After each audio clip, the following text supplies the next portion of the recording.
दोस्तों नमस्कार। यूक्रेन और रूस के युद्ध से दुनिया के व्यापार पर असर पड़ रहा था, लेकिन व्यापार के युद्ध से क्या होगा, इसकी कल्पना ही सिर्फ आप अभी कर सकते हैं, क्योंकि ट्रंप ने तो अपनी मुनादी कर दी। टैरिफ लगाएंगे, जो जितना लगाएगा उतना लगाएंगे, और उस फहरिस्त में सबसे करीबी पड़ोसी मैक्सिको और कनाडा को भी नहीं बख्शा गया।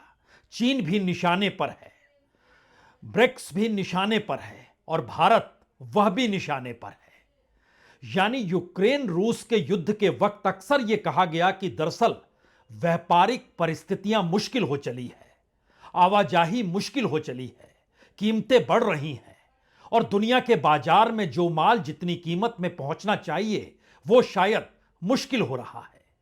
और उस दौर में कई देशों ने बड़ा लाभ भी कमाया, नए गठबंधन भी बने और खास तौर से ब्रिक्स के साथ साथ चीन, रशिया, ईरान, कोरिया और भारत, ब्राजील, साउथ अफ्रीका, ये सारी परिस्थितियां बतलाती है कि एक नए तरीके की व्यापारिक परिस्थितियां उस दौर में खड़ी हो रही थी, क्योंकि युद्ध चल रहा है।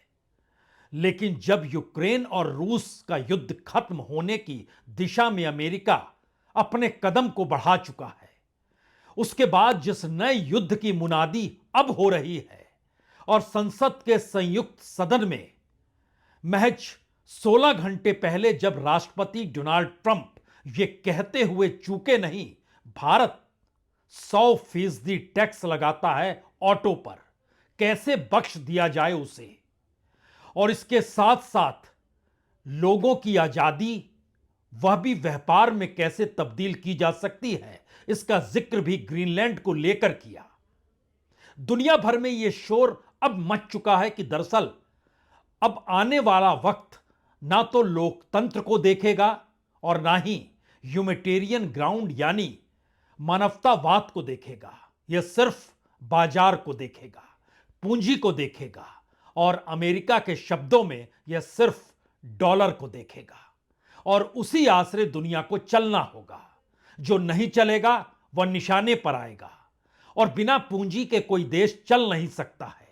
इसीलिए अमेरिका ने जैसे ही टैरिफ का जिक्र करने की शुरुआत की, वैसे ही कनाडा ने कह दिया Canada is not for sale. चीन ने कह दिया अच्छा आप युद्ध करना चाहते हैं तो हम तैयार हैं। मैक्सिको ने कह दिया यह परिस्थिति अमेरिका को महंगी पड़ेगी। यूरोपीय यूनियन ने भी कह दिया वह तो ठीक है, लेकिन आपका माल भी हमारे बाजार में खूब आता है, हम भी छोड़ेंगे नहीं और दुनिया में नए रास्ते तलाशेंगे। और इन सब के बीच एक सवाल अंतर्राष्ट्रीय मंच पर लगातार यह गूंजने लगा, क्या ट्रंप निक्सन के रास्ते पर हैं, जहां पर वो नहीं चाहते हैं कि रूस और चीन एक साथ नजर आए। निक्सन ने प्रयास किया था सोवियत रूस को अलग थलग करने का। वह चीन के पीपुल्स पार्टी को भी मान्यता दे चुके थे और उस दिशा में अमेरिका फिर बढ़ भी गया 1979 में। लेकिन उस दौर को याद कीजिएगा तो यह भी याद कीजिएगा कि निक्सन के दौर में भारत में प्रधानमंत्री इंदिरा गांधी थी। जिस वक्त बांग्लादेश का निर्माण हो रहा था या पाकिस्तान के भीतर से जो बांग्लादेश निकल रहा था, उसका विरोध अमेरिका कर रहा था, निक्सन कर रहे थे। लेकिन उस वक्त भारत की राजनीतिक सत्ता ने कोई जगह, कोई संवाद, कोई बातचीत अमेरिका को बिल्कुल जगह नहीं दी। और यह सवाल उस वक्त इंदिरा गांधी ने खड़ा किया, मानवतावाद और लोकतंत्र कितना जरूरी है। लेकिन इस दौर का पाठ बिल्कुल अलग है और नया सवाल भारत को लेकर है। भारत को लेकर इसलिए बड़ा सवाल है क्योंकि दुनिया के जिन जिन देशों का जिक्र ट्रंप करते हैं, उनके साथ जितनी बड़ी तादाद में एक्सपोर्ट इंपोर्ट अमेरिका का होता है, उस तुलना में भारत का एक्सपोर्ट और इंपोर्ट 10 से 12% ही होता है। लेकिन बावजूद इसके वह चीन हो, वो मैक्सिको हो, वो कनाडा हो, सब कैटेगरी में भारत को भी ट्रंप लगातार खड़ा कर रहे हैं, निशाने पर ले रहे हैं। तो क्या स्ट्रेटेजिक तौर पर भारत अमेरिका की जरूरत है या स्ट्रेटेजिक तौर पर भारत को निशाने पर लेना ट्रंप की जरूरत है? सुन लीजिए, आज उन्हीं की बात से शुरुआत करते हैं। India charges us auto tariffs higher than 100%. China's average tariff on our products is twice what we charge them. And South Korea's average tariff is 4 times higher. Think of that, 4 times higher. And we give so much help militarily and in so many other ways to South Korea. But that's what happens. This is happening by friend and foe. This system is not fair to the United States and never was. And so on April 2nd, I wanted to make it April 1st, but I didn't want to be accused of April Fool's Day. That's not, just one day was cost us a lot of money. But we're going to do it in April. I'm a very superstitious person.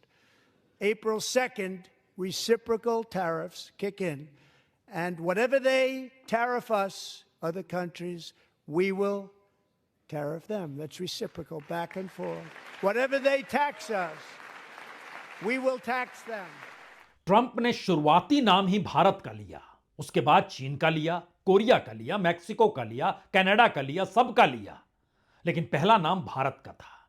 और यहां यह समझने की जरूरत है कि दुनिया के दूसरे देशों की तुलना में भारत जो एक्सपोर्ट इंपोर्ट मिलाकर जो बिजनेस डील अमेरिका के साथ करता है वह एक लिहाज से सबसे कम है। सबसे कम से मतलब यह है अगर दोनों देशों के बीच $100 बिलियन का व्यापार होता है तो उसमें भारत को जो रुपए में लाभ होता है वो तकरीबन 3.5 लाख करोड़ का होता है, जबकि चाइना और रूस के बीच का जो अंतर है, जो चाइना को लाभ होता है वो तकरीबन 26 लाख करोड़ का है। जो कनाडा और रूस के बीच का अंतर है उसमें तकरीबन कनाडा को जो लाभ होता है वो 5 लाख करोड़ का लाभ है। जो मैक्सिको और अमेरिका के बीच जो व्यापारिक रिश्ते हैं उसमें मैक्सिको को जो लाभ होता है वो तकरीबन 11 लाख करोड़ का है और भारत के भीतर 3.5 लाख करोड़।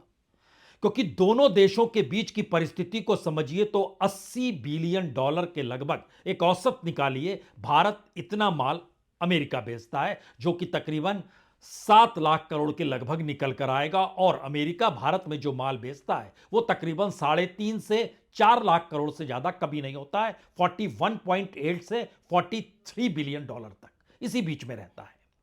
लेकिन बावजूद इन सब के 2 सवाल और ज्यादा बड़े हैं। इस दौर में भारत वाकई अमेरिका की जरूरत है या भारत की परिस्थितियों का लाभ अमेरिका उठाना चाहता है? क्योंकि भारत अपनी इकोनॉमी को लेकर जो बार बार जिक्र $5 ट्रिलियन के होने का कर रहा है और आज भी प्रधानमंत्री जब बजट के संदर्भ में बातचीत कर रहे थे तो इसी बात का जिक्र कर रहे थे। तो यहां एक चीज पहले समझ लीजिए, इस देश से जो अमेरिका माल जाता है उस माल में इस देश के बड़े कॉरपोरेट की भागीदारी, बड़े बिजनेसमैन की भागीदारी और शायद बीजेपी के करीब उन बड़े बिजनेसमैन्स का साथ होता है जिनका माल अंतर्राष्ट्रीय तौर पर एक्सपोर्ट की दिशा में जाता है। कुछ छोटे व्यापारी भी होते हैं जो खास तौर से बासमती चावल का अगर आप जिक्र कर लीजिएगा, लेकिन इससे हटकर अगर ध्यान दीजिएगा तो भारत को पिछली बार जब युद्ध चल रहा था, जिस दौर में भारत रूस से तेल ले रहा था, तो उस रूस से लेने वाले कच्चे तेल की सफाई करके वह यूरोप के बाजार में ही माल बेच रहा था और भारत को इससे बड़ा लाभ हो रहा था। उसमें कौन सा ग्रुप था? रिलायंस ग्रुप था। रिलायंस यानी अंबानीज थे। इस परिस्थिति के भीतर भारत के कॉरपोरेट इंडिया के सामने एक संकट आएगा।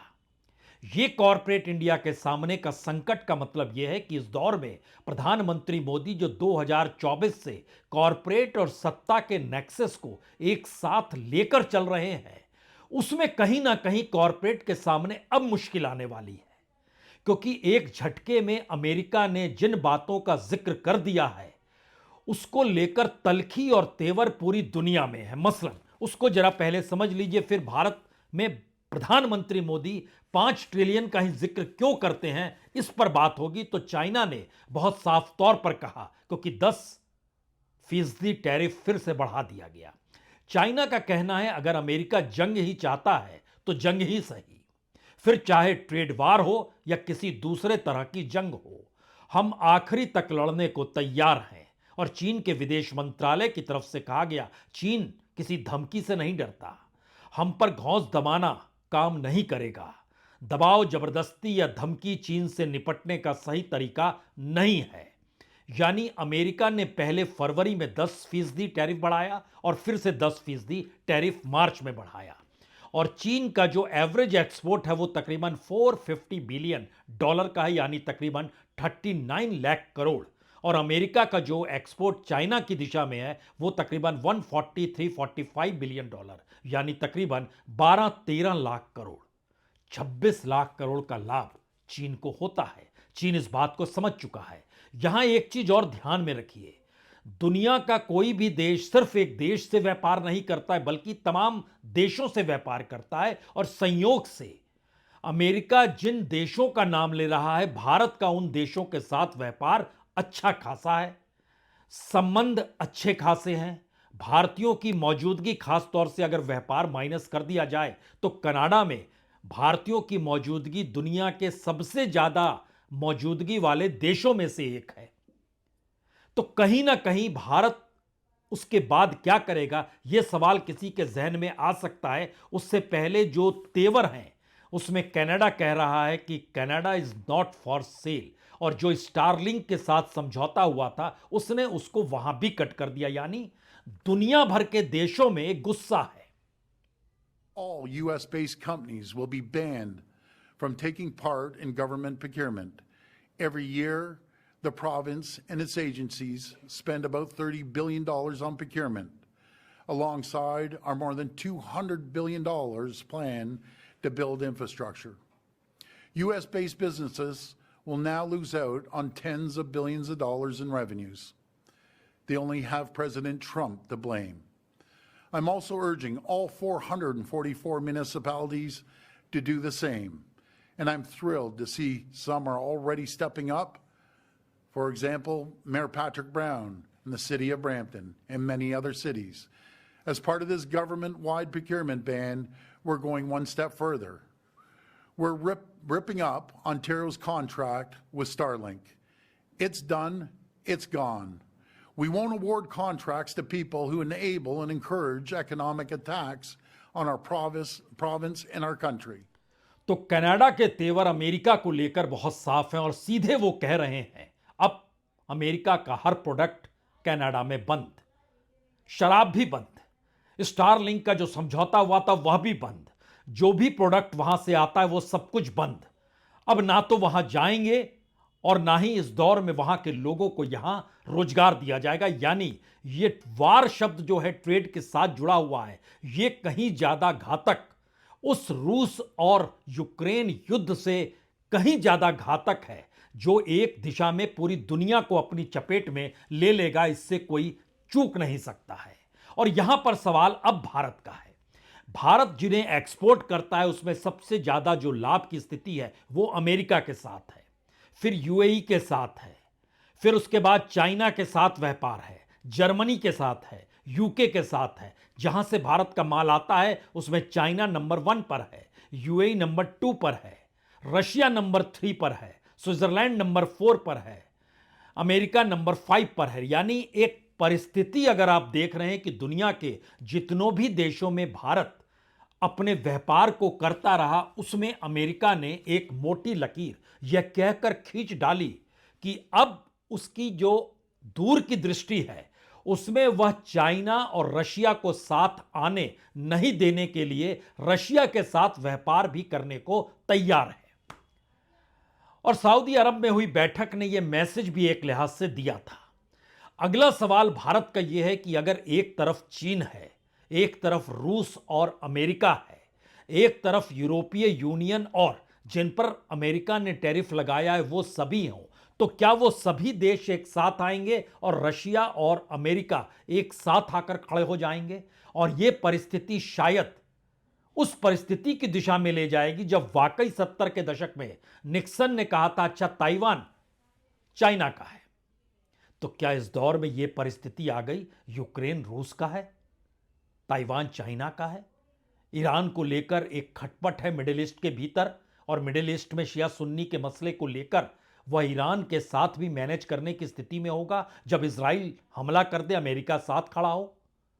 लेकिन उससे पहले यह सवाल ट्रेड वार का है, और भारत के सामने सबसे बड़ा संकट यह है कि इस दौर में भारत ने सब कुछ कॉरपोरेट के हवाले किया है। यानी इस देश को चलाने के लिए कॉरपोरेट की भूमिका बहुत बड़ी है और कॉरपोरेट की पूंजी के आश्रय सरकार की पॉलिसी भी बनती है और सरकार का बजट और पॉलिसी दोनों बनाने में कॉरपोरेट का हित ध्यान में रखा जाता है, क्योंकि सरकार उन जिम्मेदारियों से पल्ला अपना झाड़ रही है और झाड़ चुकी है जहां पर वेलफेयर स्टेट की सोच हो, जहां पर इस देश में रोजगार देना, इस देश के मैन्युफैक्चरिंग सेक्टर को डेवलप करना, इस देश के भीतर एमएसएमई को डेवलप करना, इस देश के भीतर में हजारों हजार इंडस्ट्रीज को डेवलप करने के लिए पॉलिसी बनाना जी नहीं।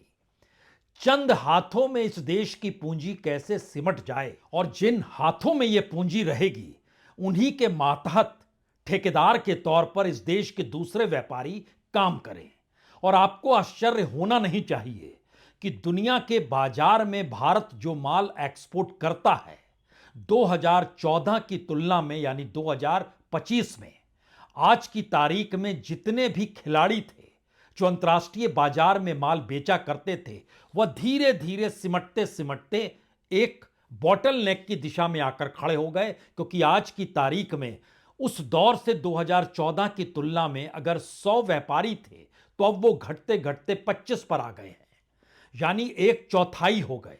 और उन्हीं को वो पावर दे दिया गया ठीक उसी तरीके से जैसे देश के भीतर सब कुछ एक व्यक्ति को सौंप दिया जाए, दो व्यक्ति को सौंप दिया जाए, यानी हवाई अड्डे भी, पोर्ट्स भी, रेलवे भी, इंफ्रास्ट्रक्चर भी, स्टील भी, खादान भी। इसी तरीके से बाकियों को जो काम करना होगा वो उनके अंतर्गत काम करना होगा। जैसे उस क्षेत्र में अगर कोई जानकारी उस ताकतवर शख्स की नहीं है जो सत्ता के करीब है, बावजूद इसके वह उस क्षेत्र में मुनाफा चाहता है।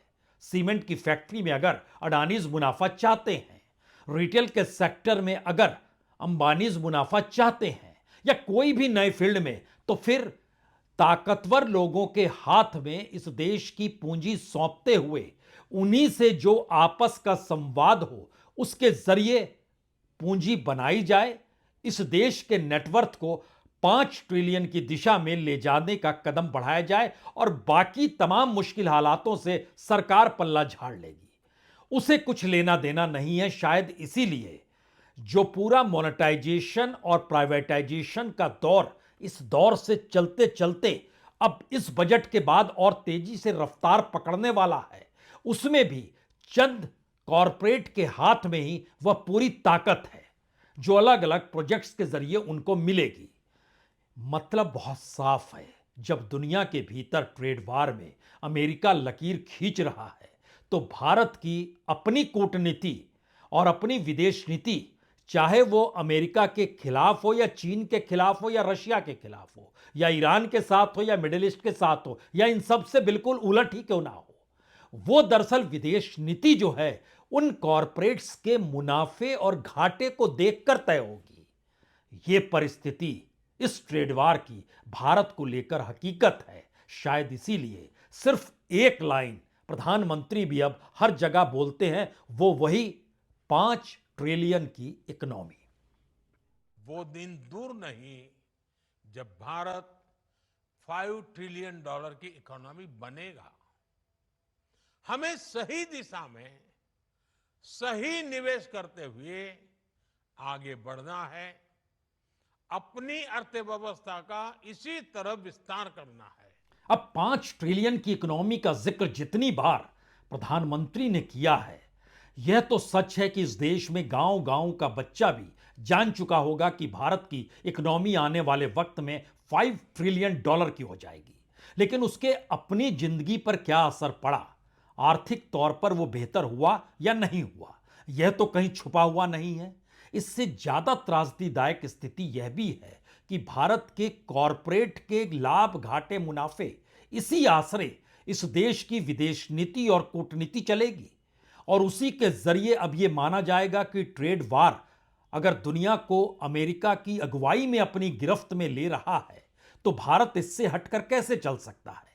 और जब भारत इससे हटकर नहीं चल सकता है तो अगला सवाल यह भी होगा कि अमेरिका के लिए तो कोई मायने नहीं रख रहा इस दौर में बिजनेस से हटकर कुछ भी। अमेरिका का मतलब यहां ट्रंप का है, और ट्रंप जिस रास्ते पर है उसमें बिजनेस ही सब कुछ है, मुनाफा ही सब कुछ है। मानवतावाद या लोकतंत्र मायने नहीं रखता है, जिस बात का जिक्र वो लगातार कनाडा को लेकर इससे पहले कह रहे थे, और आज जब संयुक्त सदन को संबोधित कर रहे थे तो खुलकर ग्रीनलैंड का भी जो जिक्र कर रहे थे वह ठीक वैसा ही तो नहीं है जैसे कमोवेश इस ट्रेड को लेकर भारत तक में कॉरपोरेट इस देश को चलाने की स्थिति में आ गए और बिजनेस दुनिया पर रूल कर रही है। क्या यह परिस्थिति वाकई ऐसी है जिसमें नाटो देशों के सामने भी अब एक चुनौती है? क्योंकि दुनिया के मानचित्र को अगर आप ध्यान से देखें तो इसमें जैसे ही यूक्रेन रशिया के हिस्से में आता है या फिर रशिया प्रभावी हो जाता है अमेरिका के साथ मिलकर, तो जो नाटो देश है उनकी सीमा से या उनकी सीमा पर रूस आकर खड़ा हो जाएगा। और रूस और अमेरिका अगर एक दृष्टि से दुनिया के बाजार में व्यापार करने लगे तो फिर क्या होगा? और नाटो देश को लेकर जो एक कल्पना थी कि एक आर्टिकल 5 भी है जिसमें एक सहयोगी पर हमला बाकी सहयोगियों पर भी हमला माना जाएगा। इसीलिए इस दौर में अमेरिका ने जमकर पैसे खर्च किए सुरक्षा की दृष्टि से, लेकिन दुनिया के मानचित्र पर उसने बड़ा बाजार भी पैदा किया और व्यापार भी किया। लेकिन यह बिल्कुल नई सोच है, और इस नई सोच के दायरे में जब ग्रीनलैंड का जिक्र वहां इसलिए करने की जरूरत है कि आज जब भाषण ट्रंप दे रहे थे तो उन्होंने ग्रीनलैंड में रहने वाले लोगों से जिक्र किया, आपके पास जमीन बहुत है, आप लोग संख्या में बहुत कम हैं, हमारे पास आ जाइए, हम आपकी रक्षा करेंगे, आपको सुविधाओं से लैस कर देंगे। यानी ट्रेड वार की अगली स्थिति उस बाजार की है जिस बाजार की पूंजी के आसरे देश भी धीरे धीरे हर किसी के कब्जे में चले जाएंगे क्या? I also have a message tonight for the incredible people of Greenland. We strongly support your right to determine your own future. And if you choose, we welcome you into the United States of America. We need Greenland for national security and even international security, and we're working with everybody involved to try and get it. But we need it really for international world security, and I think we're going to get it. One way or the other, we're going to get it. We will keep you safe. We will make you rich, and together we will take Greenland to heights like you have never thought possible before. It's a very small population, but very, very large piece of land and very, very important. यानी trade war के संकेत सामरिक युद्ध से कहीं ज्यादा खतरनाक हैं, और यह खतरनाक स्थिति भारत के लिए एक चुनौती है, क्योंकि दुनिया के बाजार में भारत अपने आप को एक बाजार के तौर पर तो रख सकता है, लेकिन एक खरीदार के तौर पर नहीं रख सकता है।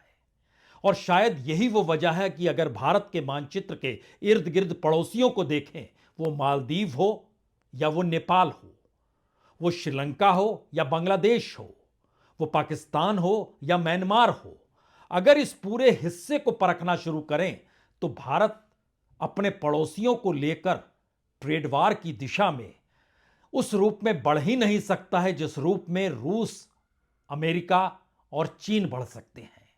और चीन जिस रूप में इन तमाम देशों को जिस तरीके की मदद कर रहा है, और अमेरिका जिस रूप में भारत को अपनी जरूरत के अनुसार टटोलना भी चाहता है और बदलना भी चाहता है, यह स्थिति भारत के लिए क्या वाकई चुनौती है? लेकिन इस चुनौती में भारत के 140 करोड़ लोग मायने रखते हैं या नहीं रखते हैं? भारत की राजनीतिक सत्ता अगर उस पूंजी के आश्रय ही टिकी है जो कॉरपोरेट के नेटवर्थ के आधार पर $5 ट्रिलियन की इकोनॉमी बार बार बताकर इस देश की रईसी को देख रही है, तो फिर ऐसी रईसी को समेटने के लिए तो अमेरिका दुनिया में एक नए बाजार को पैदा कर ही रहा है। सवाल शायद इसीलिए बड़ा है कि इस दौर में 2014 के प्रधानमंत्री नरेंद्र मोदी और उनका विजन नहीं चलेगा। इस दौर की जरूरत भारत को स्वावलंबी बनाने की है। इस दौर की जरूरत भारत के 140 करोड़ लोगों को ह्यूमन रिसोर्स में तब्दील करते हुए उनकी जिंदगी की जरूरतों को यहीं पर माल उत्पादन कर आगे बढ़ाने की है। यहां पर सवाल चीन या अमेरिका में से किसी एक को चुनने की नहीं है। यहां सवाल आने वाले वक्त में भारत को बाजार के तौर पर भी और भारत के कंज्यूमर को इतना बड़ा करके भी आपको रखना होगा जहां डिमांड भारत के सामानों की कम से कम भारत में तो हो जाए। क्योंकि जब पूरा मेक इन इंडिया चीन से आने वाले कच्चे उत्पाद पर टिका होगा तो फिर किस इंडिया का कैसे कोई जिक्र करेगा। और जिस कॉरपोरेट पूंजी के आश्रय भारत अपने नेटवर्थ को बढ़ा रहा है, अगर वो अंतर्राष्ट्रीय विकसित देशों के बैंकों से लोन लेकर और विकसित देशों में प्रोजेक्ट लगाकर और शेयर बाजार के मैनिपुलेशन के आश्रय नेटवर्थ बढ़ाएंगे तो फिर 140 करोड़ लोगों के देश में 140 करोड़ लोग कहां पर हैं? ये सवाल और ये चुनौती शायद इस दौर में सत्ता के सामने तो होगी, लेकिन सत्ता को तब राजा की तरह नहीं, एक स्टेट्समैन की तरह देखना और समझना होगा इस देश को भी। बहुत बहुत शुक्रिया, बहुत बहुत शुक्रिया।